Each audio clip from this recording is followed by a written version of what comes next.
Kim, you have a new documentary called The Justice Project, where you help tell the stories of prisoners serving life sentences who you believe might deserve a second chance. Why did you want to do this? I really wanted to do this project as kind of following my journey of how I started off with Alice Johnson, who was a nonviolent drug offender. And I always thought, okay, I can really rally behind her. There was no violence involved. I can really support that. I don't know if I'd be able to support a case if there was real violence involved. And then I started to educate myself, and I went to prisons, and I started to speak to so many incarcerated people who shared their stories with me, and I was heartbroken. There were stories of, people that are 14 and 15 years old that committed horrific crimes, took someone's life, but you never really hear the backstory of it. And so now when they're in their 30s and 40s and realizing that they have spent half their life rehabilitating themselves, I thought, of course these people deserve second chances. And I wanted to show people that, ultimately we want to feel like our society is safe.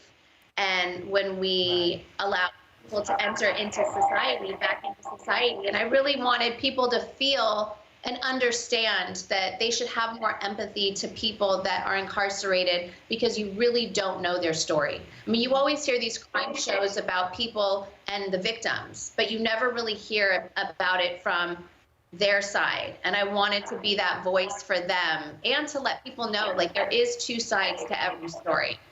Absolutely, Kim, and you're putting a human face to the cause. You went to several prisons, which you just mentioned, to talk to inmates about their stories. What was that experience like?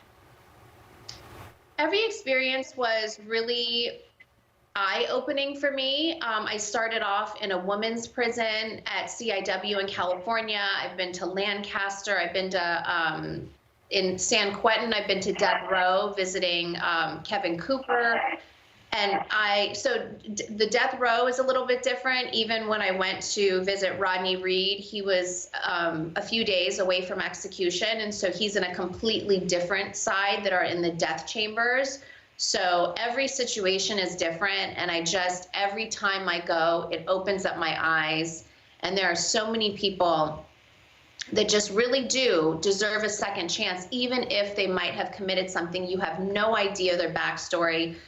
One of the girls, Dawn, in the documentary, The Justice Project, wrote me a letter that was so detailed, it brought me to tears when I read it, and I knew I had to help her. And she's featured on the documentary. And knowing that she had been abused and raped from the time she was 5 years old up until the moment she killed her step-grandfather, who had been the one abusing her, but none of the evidence was ever allowed in her trial. And I just thought that makes no sense, because you clearly see what led her to make her decisions and choices, but none of that story was allowed to be told. So I hope that people can watch this and understand that if you see something on paper, there's so much more to that, and these people really do deserve second chances.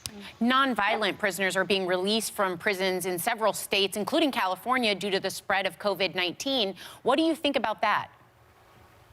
I think it is so amazing. There is someone that I personally know that I visited in San Quentin that just got a release, David Jassy, and he had been in for 11 years off of a crime that he committed that was, like, these people are so deserving. If you knew the work that he had put in his whole time being in prison and setting up all these music programs, I got to know some of these people that were let out, and I know how deserving they are. So I think it's such an amazing thing that the governors are doing. I tweeted Governor Newsom about it to thank him, and I think there has to be this protection in place. They're pulling away visitation from so many prisons because of the contact, but they're not replacing it with maybe a phone call. And so these little human interactions that people really need to survive are being pulled from them, and that it's so sad. So I am happy that a lot of people are getting released. And Kim, African Americans are incarcerated at more than 5 times the rate of white men and women in this country, and it's something that I talk about all the time. You're raising 4 Black children. Has that made working on criminal justice reform even more personal for you? Absolutely. I mean, the stories that I've heard from so many men and women that I have talked to that are incarcerated and have told me their stories, and people that I know were completely like evidence planted and they got the wrong guy because it, would fit the crime of what they're thinking, and fully being set up. Like I want to make sure that my kids and their friends and their cousins and everyone around has a better, more fair system when they grow up. So absolutely, it pushes me. Kim, at the beginning of March, you went to the White House again to meet with President Trump, and this time you brought 4 women that you helped free from prison. What was the purpose of the meeting this time? I feel like when I heard that the women were released, I feel like it got overshadowed by other press that was going on at the White House at that time. And I really feel like these women deserve to be acknowledged and really publicly acknowledged. I feel like every time we go there and I can put these women in front of these leaders that can make these decisions, I know my goal is to just open up everyone's heart a little bit more and go in there with paying it forward and having them maybe ask for a few people that they feel like is deserving. The beautiful thing was Alice Johnson came and she handpicked these 3 women and had a big role in their release. And so I wanted to continue this paying it forward system that we had been working on. So I pushed really hard for a meeting, and we were able to talk about clemency and hopefully continue this conversation. Now, Kim, you have completed your first year of your law school apprenticeship. Congratulations.